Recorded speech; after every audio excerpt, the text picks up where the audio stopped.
Bonjour chers internautes.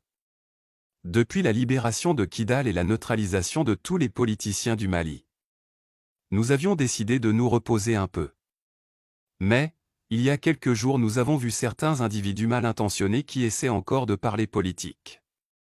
Eh bien Maliens et Maliennes, nous avons quelques questions à vous poser. C'est la CEDEAO qui a libéré Kidal? La réponse est non. C'est la communauté internationale qui a libéré Kidal?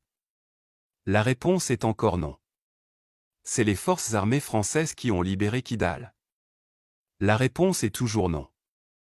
Eh bien, nous avons vu que c'est l'armée malienne qui a libéré son pays et avec les moyens de son pays. Ils ne l'ont pas fait avec un politicien, ni avec un mouvement politique. Ils l'ont fait avec le peuple, et c'est ce peuple qui les a soutenus jusqu'aujourd'hui.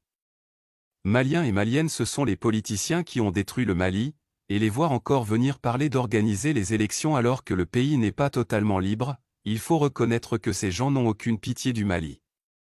Leur stratégie est très simple, restaurer Kidal dans les mains des rebelles et permettre aux Français de continuer à piller le Mali. Peuple du Mali, allez-y les dire que désormais c'est l'AES et non le Mali seul.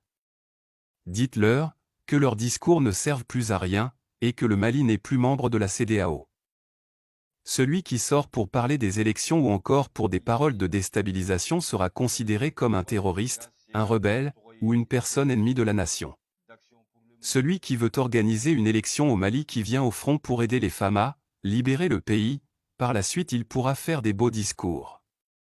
Il faut vraiment être idiot ou idiote pour freiner ce combat de libération de l'Afrique.